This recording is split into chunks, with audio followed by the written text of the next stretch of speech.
పరమేశ్వర స్వరూపైన సభకి నమస్కారం.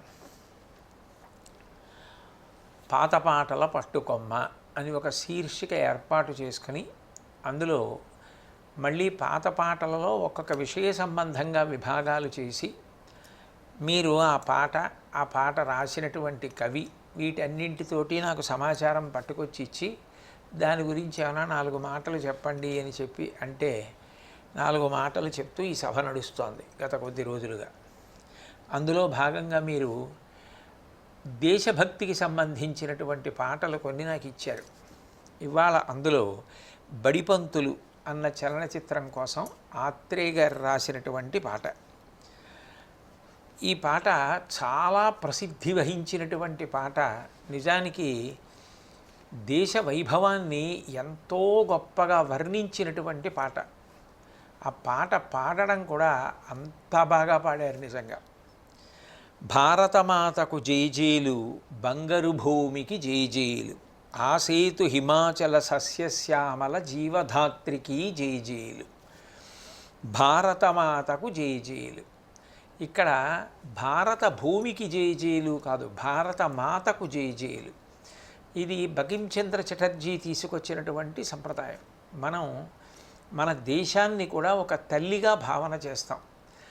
లోకజనన్ని ఎలా మన చేత పూజింపబడుతుందో, జన్మనిచ్చినటువంటి తల్లి ఎట్లా పూజింపబడుతుందో, గోమాత ఎట్లా పూజింపబడుతుందో అట్లాగే దేశమాత కూడా పూజింపబడుతుంది.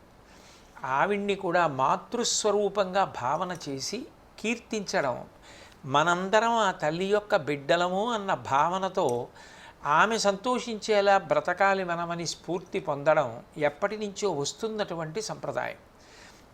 అందుకే బంకించంద్ర చటర్జీ గారు కూడా వందే మాతరం వందే మాతరం అన్నారు. అదే మంచి పద్ధతిలో ఆచార్య ఆత్రేయ గారు కూడా భారతమాతకు జేజేలు. ఈ భారతదేశము అనబడే తల్లికి జేజేలు.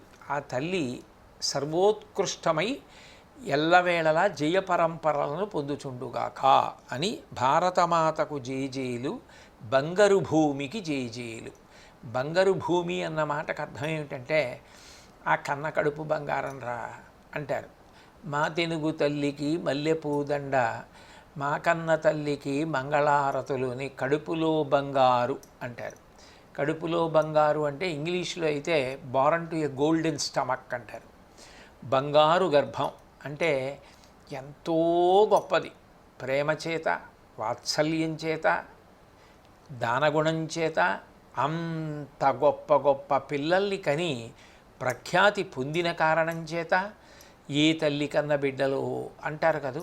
అట్లా ఇంతమంది మహాపురుషులు ఆ దేశంలో పుట్టారు, ఆ దేశమాత బిడ్డలు అన్న కీర్తి చేత ఆ తల్లి బంగారు భూమికి జేజేలు. ఆసేతు హిమాచల సస్యశ్యామల జీవధాత్రికి జేజేలు. ఆ సేతు హిమాచల క్రింద హిందూ మహాసముద్రం దగ్గర నుంచి పైన ఉత్తర భారతదేశంలో చివరికి ఉన్నటువంటి హిమవత్ పర్వత ప్రాంతం వరకు కూడా సస్యశ్యామల, ఎక్కడ చూసినా ఆకుపచ్చగా పైరు పంటలతో నిండి ఉండేటటువంటి జీవధాత్రి. అంటే ఏదో ఎప్పుడో ఒక్కసారి పంట పండడం, మిగిలిన సమయాల్లో ఎండిపోయి ఉండడం, బీడు తీసి ఉండడం భూమి అట్లా కాదు. ఎప్పుడూ సతత హరిత ప్రదేశములే. ఎక్కడ చూడండి ఆకుపచ్చతనంతో నిండిపోయినటువంటి ప్రదేశం. అంటే ఇక్కడ ధాన్యానికి లోటు లేదు, ఆకలి బాధ లేదు. ఆకలి లేని చోట ధర్మానుష్ఠానానికి ఇబ్బంది ఉండదు. అంత గొప్ప దేశం ఈ దేశం.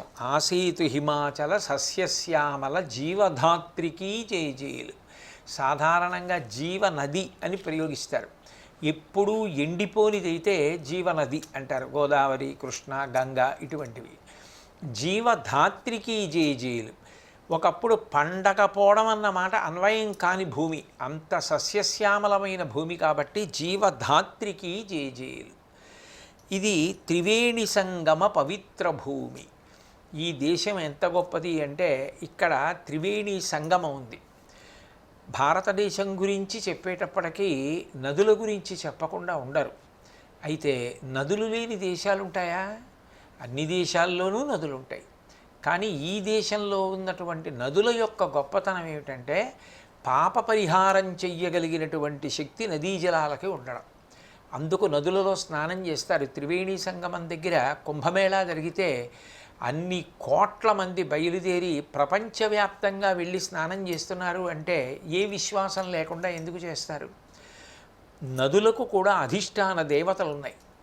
ఆ అధిష్టాన దేవతలు దర్శనమిచ్చి అనుగ్రహించినటువంటి మహానుభావులు ఉన్నారు. వాళ్ళ అనుభవాల ద్వారా నదులు భక్తులైన వారు పిలిస్తే పలుకుతాయి అని తేటతెల్లం అవుతుంది. మనకి పక్కనే ఉంది గోదావరి. గోదావరి విషయంలో పమిడిఘంటం వెంకటరమణయ్య గారని ఒక మహానుభావుడు ఉండేవారు. ఆయన భద్రాచల క్షేత్రంలో ఉండి శ్రీరామ నవమి వచ్చినప్పుడు సీతారామ కళ్యాణం చూడడానికి వచ్చిన వాళ్ళందరికీ భోజనాలు పెట్టేవారు. ఒక ఏడాది ఎవరో దాత నెయ్యి పంపిస్తా అన్నాడు, కానీ ఆ నెయ్యి రాలేదు. భోజనానికి అందరూ వచ్చేసే వేళ అయిపోయింది. అభిగారం చేయాలి, నెయ్యి కావాలి. ఆయన ఒక 2 ఖాళీ బిందెలు పట్టుకుని వెళ్ళి గోదావరి దగ్గరికి వెళ్ళి ప్రార్థన చేసి, అమ్మా నేను ఈ 2 బిందెలు నీలో ముంచుతున్నాను, నాకు 2 నేతి బిందెలు అప్పి, నేను ఈ భోజనాలు అయిపోయిన తర్వాత మళ్ళీ నెయ్యి సంపాదించి తెచ్చి నీలో పోసేస్తానన్నారు. అని ఆయన ప్రార్థన చేసి కళ్ళు మూసుకొని గోదావరిలో బిందెలు ముంచి తీస్తే 2 బిందెల నెయ్యి వచ్చింది. ఆయన నేతితో వడ్డించారు. నమ్మినవాడికి నమ్మినంత, నమ్మకం లేనివాడికి మనం చెప్పేది ఏముంటుంది? నమ్మినవాడికి చెప్తాం. కానీ ఒకప్పుడైతే వంటవాళ్ళు రాకపోతే రామలక్ష్మణులే వంటవాళ్ల రూపంలో వచ్చి గుండీలు తెచ్చుకుని వంట చేశారు. గుండీలు విడిచిపెట్టి వెళ్ళిపోయారు. దాని మీద ఇప్పటికీ శ్రీరామ లక్ష్మణ అని రాసుంటాయి. ఆ భద్రాచలంలో అంబశత్రువులో చూడొచ్చు. ఇవన్నీ చరిత్రకెక్కినటువంటి ప్రసిద్ధమైన అంశాలు. కాబట్టి నదులకు అధిష్టాన దేవతలున్నారు అనడానికి ఇది ప్రత్యక్ష నిదర్శనం. నేను మీకు ఒక్కటి చూపించాను పక్కనున్న గోదావరిది. నదుల యొక్క అధిష్టాన దేవతలు మనం భక్తితో వెళ్ళి క్రమశిక్షణతో స్నానం చేస్తే దాని చేత ప్రీతి చెంది పాప పరిహారం చేస్తారు. అందున భారతదేశంలో గంగా అనేటప్పటికీ అందరికీ విశేషమైనటువంటి భక్తి భావన. ఆ పైన యమున, కృష్ణానది ఎంత గొప్పదో దక్షిణాన, యమునా నది ఉత్తర భారతదేశంలో అంత గొప్పది. ఎందుకనంటే కృష్ణ పరమాత్మ సాక్షాత్తుగా అక్కడ రాసలీల చేశాడు, యమునా నదీ తీరంలో విహరించాడు. కాబట్టి అటువంటి గంగ యమున భౌతికంగా పైకి కనపడుతూ సంగమిస్తాయి. ఆ గంగానది ప్రవాహంలోకి యమున వచ్చి చేరడం కనపడుతుంది. సరస్వతి అలా పైకి కనపడదు, కానీ అంతర్వాహిని. సరస్వతి ఎప్పుడూ అంతర్వాహిని. ఎవరికైనా ఉన్న లక్ష్మీ కటాక్షం తెలిసిపోతుంది. ఆయనకున్న మేడలు, మిద్దెలు, పొలాలు, ధనం, ఐశ్వర్యం వీటి చేత. ఆయనకున్న సరస్వతీ కటాక్షం ఎలా తెలుస్తుంది? భూపసభాంతరాళమన పుష్కళ వాక్చతురత్వము. ఆయన ఏదైనా మాట్లాడడానికి నోరు విప్పినప్పుడు తెలుస్తుంది అంతే ఆయన సరస్వతీ కటాక్షం. అప్పటి వరకు తెలియదు. సరస్వతి అంతర్వాహిని, లోపలే తిరుగుతూ ఉంటుంది. అది అవకాశం వచ్చినప్పుడు, ఆయన మాట్లాడాలనుకున్నప్పుడు మాత్రమే బయటకు వస్తుంది. కాబట్టి అంతర్వాహిని అయిన సరస్వతి గంగా యమునలతో సంగమించే ప్రదేశం త్రివేణి సంగమం. అందుకని భారతదేశంలో అత్యంత పవిత్రమైనటువంటి సంగమంగా భావిస్తారు దాన్ని. అంత గొప్పదైన త్రివేణి సంగమము ఉన్నటువంటి దేశం త్రివేణి సంగమ పవిత్ర భూమి, 4 వేదములు పుట్టిన భూమి. విద్ అంటే తెలుసుకొనుట. ఏది తెలుసుకున్న తర్వాత ఇక ఇతర విషయములు తెలుసుకోవలసిన అవసరము లేదో అటువంటి దానిని ప్రతిపాదించేదాన్ని వేదము అంటారు. మనుష్య జన్మ ఎత్తిన తరువాత ఏది అనుష్ఠించి తాను శాంతిగా ఉండాలో, అందరినీ ప్రశాంతంగా ఉంచాలో అటువంటి ధర్మం చెప్పడానికి ప్రధానమైన అధికారి ఎవరు అంటే వేదమే. లేకపోతే ధర్మం చెప్పమన్నారనుకోండి, నాకు తోచిన ధర్మం నేను చెప్తాను, వేరొకరికి తోచిన ధర్మం వారు చెప్తారు. ఏది ధర్మం అంటే శృతి. వేదమే ధర్మం చెప్పడానికి ప్రమాణం. మిగిలిన ప్రమాణములున్న వేదాన్ని అనుసరించి మాట్లాడతాయి. స్మృతి, పురాణము, శిష్టాచారము, అంతరాత్మ ప్రబోధము, ఆ 4 కూడా వేదాన్ని అనుసరిస్తాయి. శృతేరివార్థం స్మృతి రన్వగచ్చత్ అంటాడు. అందుకే కాళిదాసు ఆవు వెంట దూడలా వేదం వెనక స్మృతి వెడుతూ ఉంటుంది అని. అటువంటి వేదము ఏదైతే ఉందో అది ధర్మాన్ని తెలియచేస్తుంది, మనం అనుష్ఠించవలసిన ధర్మం చెప్తుంది. వేదములకు చివరి భాగములు ఉపనిషత్తులు. ఉపనిషద్ అంటే రెండు అర్థాలు. ఒకటి గురువు గారి దగ్గరకు వెళ్ళుట, ఉపనయనము అంటారు కదా, గురువు దగ్గరికి వెళ్ళి జ్ఞాన సముపార్జన చెయ్యడం. రెండు, ఏది నశించిపోదో, ఏది జీర్ణము కాదో దానిని తెలుసుకునే ప్రయత్నం చేయడం. ఆ తెలుసుకోవడం గురుముఖత గురు శిష్య సంవాదంగా ఉంటాయి ఉపనిషత్తులు. అవి వేదముల యొక్క చివరి భాగములు. అటువంటి వేదములు, అటువంటి ఉపనిషత్తులు ఈ దేశంలో పుట్టాయి. అవి అపౌరుషేయములు, ఎవరు రచించినవి కావు. ధ్యాననిష్టలో ఉన్న ఋషులు ఈశ్వరవాక్కులు విని వాటిని గ్రంథస్థం చేయలేదు, వాళ్ళు స్వరంతో చెప్తుంటే శిష్యులు నేర్చుకున్నారు. అప్పటికీ ఇప్పటికీ గురువుని సేవించి గురువు స్వరంతో చెప్తుంటే శిష్యులు నేర్చుకుంటారు. కాబట్టి దానికి చెవి ప్రధానం. కాబట్టి వేదమునకు శృతి అని పేరు వచ్చింది. అటువంటి వేదము, జ్ఞానభాగమైన ఉపనిషత్తులు పుట్టినటువంటి గొప్ప దేశం ఈ దేశం. కాబట్టి 4 వేదములు పుట్టిన భూమి, గీతామృతమును పంచిన భూమి. అమృతం తాగితే ఏమవుతారు? వారి ఉన్నటువంటి కల్మషాలన్నీ పోయి వాళ్ళు త్రిదశలు అవుతారు. అంటే ఎప్పుడూ 30 సంవత్సరాల వయసులో ఉన్న వాళ్ళు అవుతారు. గీతామృతం కూడా ఎంత గొప్పది అన్నదాని గురించి చెప్తూ గీతా వైభవాన్ని ప్రస్తుతిస్తూ ఒక మాట అంటారు. కృష్ణ వృక్ష సముద్భూత గీతామృత హరీతకి మానుషై కోమ్న ఖాద్యేత కలౌ మల విరేచనే. ఇది కరక్కాయ ఎటువంటిదో అటువంటిది భగవద్గీత. కరక్కాయ కూడా చెట్టుకు వస్తుంది. అట్లాగే కృష్ణ అనబడే చెట్టుకి వచ్చినటువంటి ఫలం భగవద్గీత. కరక్కాయ తింటే ఏమవుతుంది? శరీరంలో ఉండిపోయినటువంటి మలమంతా ప్రేగుల్లోంచి బయటికి వెళ్ళిపోతుంది. భగవద్గీత చదువుకుంటే ఏమవుతుంది? కలికి సంబంధించిన మలం, అజ్ఞానం అంతా కూడా బయటికి పోయి పరిశుద్ధుడవుతాడు. అంత గొప్పదైన భగవద్గీతని ప్రపంచంలో ఎందరో చదువుకుని అనుష్ఠించి ఉన్నత గతులు పొందారు. అంత గొప్పదైన భగవద్గీతని, ఆ అమృతాన్ని పంచినటువంటి భూమి ఇది. మాది అని దాచుకోలేదు. ప్రపంచవ్యాప్తంగా గీతామృతాన్ని వెదజల్లినటువంటి భూమి ఈ భూమి. అందరికీ పంచిపెట్టింది. కాబట్టి త్రివేణి సంగమ పవిత్ర భూమి, 4 వేదములు పుట్టిన భూమి, గీతామృతమును పంచిన భూమి, పంచశీల బోధించిన భూమి. 1947 సంవత్సరంలో భారతదేశానికి స్వాతంత్రం వస్తే ఇంకా బాగా ఊంచుకొని అభివృద్ధి పదంలో ప్రయాణం చేయడం గట్టిగా మొదలుపెట్టినటువంటి రోజులు. ఆ రోజుల్లోనే చైనా భారతదేశం మీద దండయాత్ర చేసింది. చేసినప్పుడు అప్పటి ప్రధానమంత్రి జవహర్లాల్ నెహ్రూ గారు అప్పటి చైనా అధ్యక్షుడు చెవెన్లాయ్తో కలిసి ఒక ఒప్పందం చేసుకున్నారు. అప్పుడు భారతదేశం నెహ్రూ గారు ప్రతిపాదించినటువంటి 5 ప్రధానమైనటువంటి సిద్ధాంతాలను కలిపి పంచశీల అని పిలుస్తారు. అందులో మొదటిది ప్రాదేశిక సమగ్రత, సార్వభౌమాధికారముల పట్ల 2 దేశములు పరస్పరం గౌరవించుకోవాలి తప్ప ఎవరి ప్రాదేశిక సమగ్రతని మనం పాడు చేయకూడదు, ఎవరి సార్వభౌమాధికారాన్ని మనం పాడు చేయకూడదు. దురాక్రమణలు చేయకుండా ఉండడం, ఏ దేశం మీద దురాక్రమణ చేయకూడదు. 3, అంతర్గత విషయాలలో ఏ దేశం కూడా వేరొక దేశం విషయంలో జోక్యం చేసుకోకూడదు. 4, సమానత్వమును పాటించడం ద్వారా పరస్పర ప్రయోజన సిద్ధి కల్పించుకోవాలి. 5, శాంతియుతంగా సహజీవనం చేయాలి దేశాలు. ఈ 5 సిద్ధాంతాలతో కూడిన పంచశీల తరువాత ఐక్యరాజ్య సమితిలో కూడా ఆమోదింపబడి ప్రపంచ దేశాలన్నింటికీ కూడా శాంతికి కారణమైంది. అన్నీ ఆ సిద్ధాంతాల్ని మెచ్చుకొని అనుష్ఠించవలసినవిగా ఆమోదించాయి. అంత గొప్పదైనటువంటి పంచశీల బోధించిన భూమి. కాబట్టి ఇంత గొప్ప దేశం ఈ దేశం. త్రివేణి సంగమ పవిత్ర భూమి, 4 వేదములు పుట్టిన భూమి, గీతామృతమును పంచిన భూమి, పంచశీల బోధించిన భూమి. ఈ దేశంలో పంచశీలని ప్రతిపాదించిన వారు కదా నెహ్రూ గారు.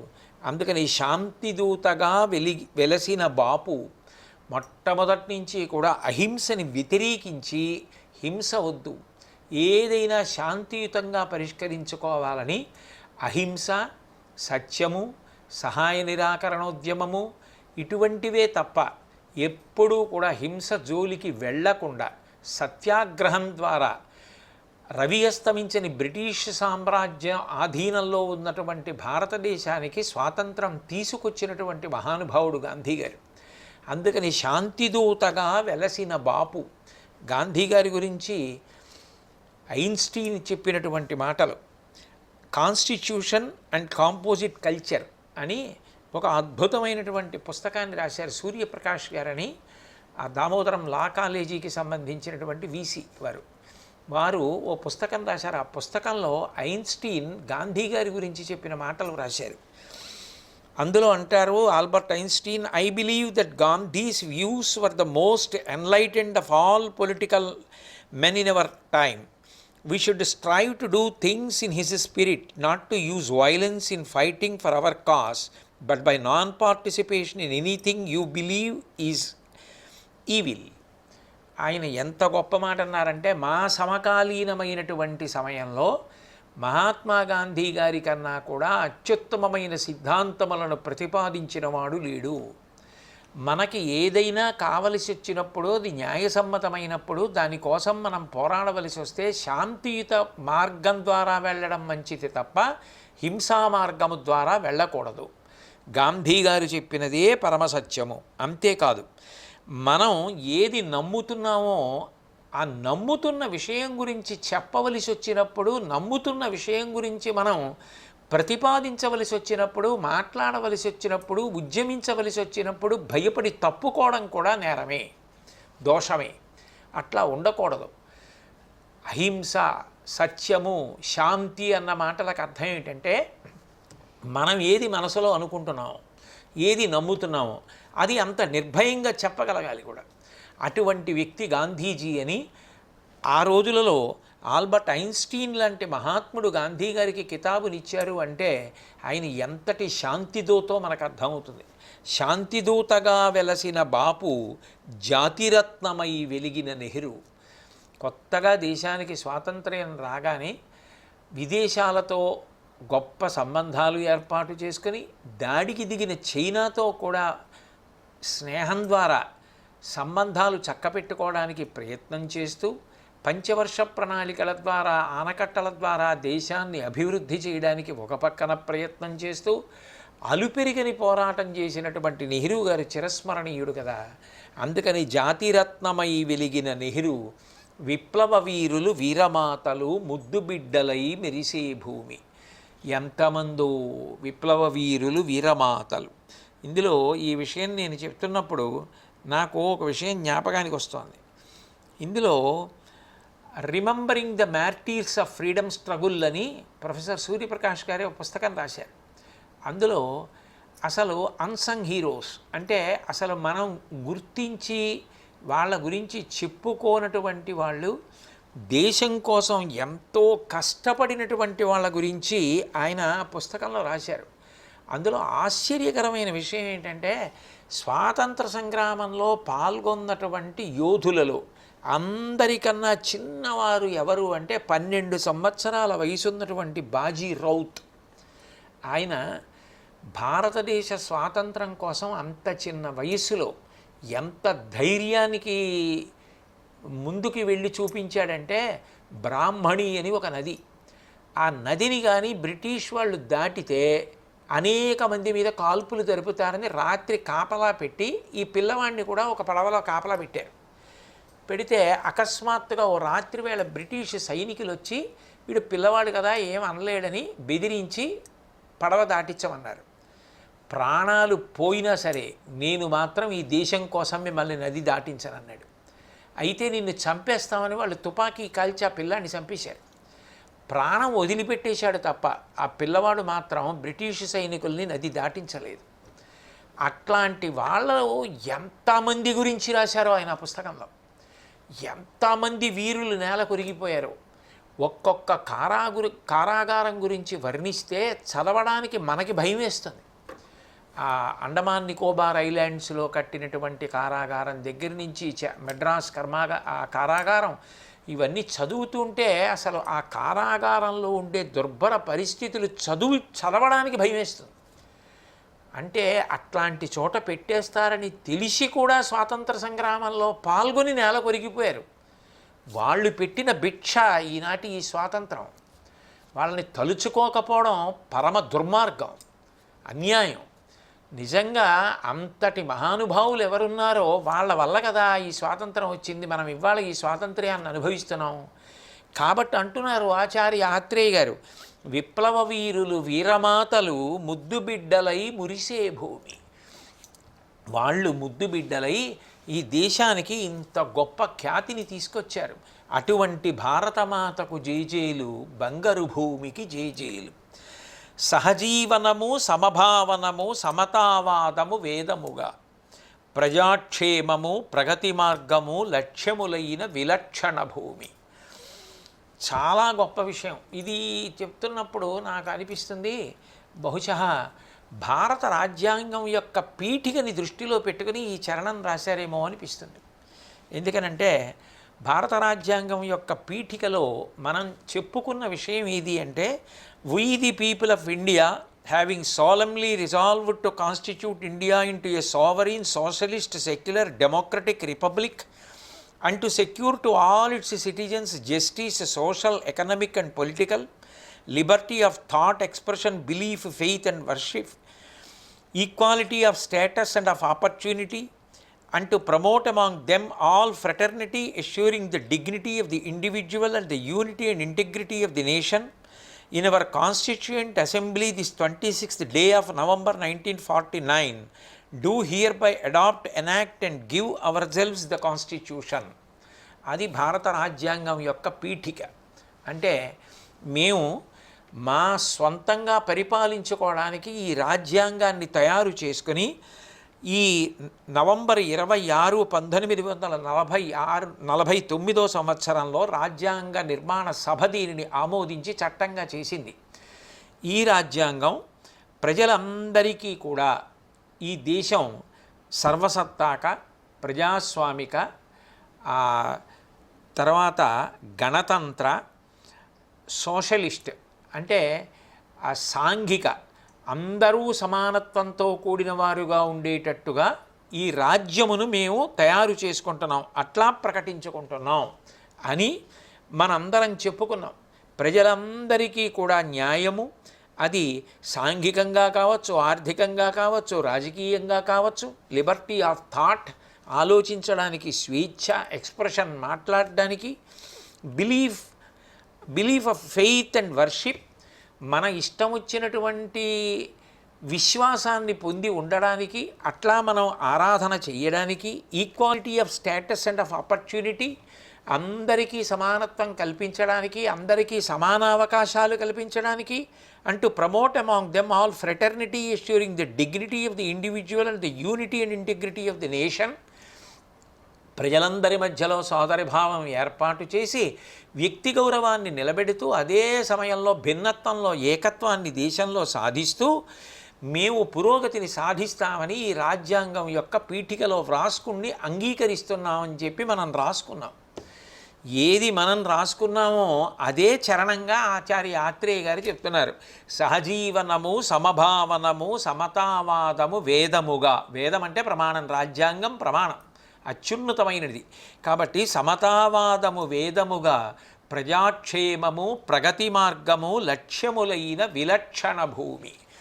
విలక్షణ భూమి ఎందుకైంది అంటే, ఇన్ని మతాలు, ఇన్ని జాతులు, ఇన్ని సంప్రదాయాలు, ఇన్ని భాషలు, ఇంతమంది ఉన్నప్పటికీ రంగురంగుల పువ్వులతో కట్టిన దండ ఎంత అందంగా ఉంటుందో అలా భిన్నత్వంలో ఏకత్వం ఈ దేశం యొక్క గొప్ప లక్షణం. కాబట్టి లక్ష్యములైన విలక్షణ భూమి, అంత విలక్షణమైనటువంటి భూమి. ఈ భారత రాజ్యాంగం యొక్క పీఠిక తయారు చేసినప్పుడు చాలా అద్భుతమైన విషయం ఏమిటంటే, ఇందులో ఒక చుట్టూ అందమైనటువంటి ఒక చట్రం లాంటిది ఏర్పాటు చేశారు. చట్రం అంటే కృతకంగా కాదు, బొమ్మ గీసి ఏర్పాటు చేశారు. దాని గురించి సూర్యప్రకాష్ గారు కాన్స్టిట్యూషన్ అండ్ కాంపోజిట్ కల్చర్ అన్న పుస్తకంలో చాలా గొప్ప వివరణ చేశారు. ఆ చుట్టూ ఉన్నటువంటి ఆ చట్రానికి ఎడం చేతి వైపు నందీశ్వరుడు ఎలా ఉంటాడో అలా ఎద్దు ఉంటుంది, కుడి చేతి పక్కన ఐరావతం ఎలా ఉంటుందో అట్లా ఏనుగు ఉంటుంది, కిందన పరిగెడుతున్న గుర్రం ఉంటుంది, కుడి చేతి వైపున ఒక గొప్ప ముందుకి దూసుకుపోతున్నటువంటి పెద్ద పులి ఉంటుంది. ఈ 4 ఎందుకు ఉంటాయంటే, ఒకటి ఎడంచేతి పక్కన ఉన్నటువంటి ఎద్దు దేనికి గుర్తు అంటే మానసికోత్సాహానికి, మానసికమైన శక్తికి. ఈ దేశం ప్రధానంగా వ్యవసాయం మీద ఆధారపడిన దేశం, ఇది రైతు కష్టం మీద ఆధారపడిన దేశము అని చెప్పడానికి. 2, యువతల పక్కన ఏనుగు సార్వభౌమాధికారానికి హుందాతనానికి పెట్టింది పేరు ఈ దేశం. ఎడమ చేతి వైపు కిందన పరిగెడుతున్న గుర్రం శక్తికి వృద్ధికి సంకేతం. కుడి చేతి వైపు కిందన పరిగెడుతున్న పెద్ద పులి ఉంటుంది, అది ధైర్యానికి సంకేతం. ఇక భారతదేశానికి సంబంధించిన రాష్ట్ర పక్షి నెమలి పక్కన ఉన్నటువంటి లతలలో అనేక చోట్ల కనపడుతుంది. అట్లాగే భారతదేశానికి సంబంధించిన జాతీయ జంతువు పెద్ద పులి, అది పరిగెడుతూ కుడి చేతి వైపు కిందన కనపడుతుంది. అట్లాగే జాతీయ పుష్పం తామర పువ్వు, అది అన్ని వైపులా కూడా ఆ పక్కన అరవిరిసి కనపడుతుంది. అంటే మన దేశం అభివృద్ధి చెందాలని కోరుకుంటోంది. మాకు ప్రజాక్షేమము ప్రగతి మార్గము లక్ష్యములైన విలక్షణ భూమి, మేము ఇటువంటి విలక్షణమైనటువంటి భూమి ఇది అని చెప్పడానికి ఆ రాజ్యాంగ పీఠికకి ఉన్నటువంటి చట్టం కూడా అంత అందంగా తయారు చేయబడింది. ఆ పీఠికని ఆ చట్టాన్ని వీటిని దృష్టిలో పెట్టుకుని ఆత్రేయ గారు ఆ భావాన్నంతటినీ కూడా యథాతథంగా అట్లాగే ఇచ్చారు. సహజీవనము సమభావనము, మనం ఎవ్వరి జోలికి వెళ్ళాం, కానీ సాహసం చేసి మన జోలికి వస్తే ఊరుకునే మాటే లేదు. దానికి గుర్తు ఇప్పటికీ హైదరాబాదులో డిఆర్డిఎల్ ఉంటుంది. ఆ డిఆర్డిఎల్ లోపలికి వెడుతుంటే ఎదురుకుండా అబ్దుల్ కలాం గారిది పెద్ద విగ్రహం ఉంటుంది. లోపలికి వెడితే వాళ్ళు ఎవరైనా లబ్ధప్రతిష్ఠులైన వాళ్ళు వచ్చినప్పుడు ఒక జ్ఞాపిక బహూకరిస్తూ ఉంటారు. ఆ జ్ఞాపిక ఒక మిసైల్, ఆ మిసైల్ ఉంటుంది. విచిత్రం ఏమిటంటే మిసైల్ దేనికి ప్రయోగిస్తారు? ఇతర దేశం మనతో యుద్ధానికి కాలు దువ్వితే మిసైల్ ప్రయోగిస్తారు. ఆ మిసైల్ ముందు భాగంలో పువ్వులు ఉంటాయి, పువ్వులుండి మిసైల్ పక్కన అబ్దుల్ కలాం గారి చిత్రం ఉంటుంది. దాని కింద అబ్దుల్ కలాం గారు చెప్పిన మాటలు రాసి ఉంటాయి. India can design any missile, it can also carry flowers to offer as a symbol of peace అని రాసి ఉంటుంది. భారతదేశం ఈ మిసైల్స్ని వృద్ధి చేయగలదు. ఈ క్షిపణులు వృద్ధి చేసి ఎంత దూరంలో ఉన్నటువంటి లక్ష్యాన్నైనా సరే గురి తప్పకుండా కొట్టి ధ్వంసం చేయగలదు. నిష్కారణంగా మా మీదకి కాలు దువ్వితే ప్రయోగించి ధ్వంసం చేసి మా శక్తి ఏమిటో నిరూపించగలం. అట్లాగని మేము ఇంత వృద్ధిలోకి వచ్చి ఇన్ని క్షిపణులు అవి తయారు చేశాం కదా అని నిష్కారణంగా ఎవ్వరి మీద ప్రయోగించడానికి మేము సిద్ధంగా లేము. ఇదే క్షిపణి స్నేహహస్తం చాచిన వాళ్ళకి పువ్వులు పట్టుకెళ్ళడానికి కూడా సిద్ధంగా ఉంటుంది. ఎంత బాగా రాశారో కలాం గారు నిజంగా. India can design any missile, it can also carry flowers to offer as a symbol of peace అని రాసి ఉంటుంది. ఆ రాసి ఉన్నటువంటి ఆ మిసైల్ని ఎవరైనా లబ్ధప్రతిష్ఠులు డిఆర్డిఎల్కి వస్తే వాళ్ళకి బహూకరిస్తూ ఉంటారు. అది వాళ్ళకి జ్ఞాపకంగా ఉంటుంది. ఇంటికి పట్టుకెళ్ళి పెట్టినప్పుడు హత్తుకుంటాయి ఆ మాటలు. నిజంగా కలాం గారి చిత్తరువు కూడా ఉంటుంది దాని మీద. అంటే ఈ దేశం శాంతి కోసం ఎంత గొప్పగా నిలబడగలిగిన దేశమో అర్థమవుతుంది. ఇన్ని విషయాలు దృష్టిలో పెట్టుకుని మహానుభావుడు ఆత్రేయ గారు ఎంత గొప్పగా రాశారో. సహజీవనము సమభావనము సమతావాదము వేదముగా, ప్రజాక్షేమము ప్రగతి మార్గము లక్ష్యములైన విలక్షణ భూమి, భారతమాతకు జేజేలు బంగారు భూమికి జేజేలు. ఇంత గొప్ప పాట ఆయన భారతదేశం మీద రచిస్తే, ఇది సాధారణంగా ఆంధ్రదేశంలో ఎప్పుడు రిపబ్లిక్ డే వచ్చినా, ఆగస్టు 15 స్వాతంత్ర దినోత్సవం వచ్చినా ఈ పాట వినపడకుండా ఉండదు.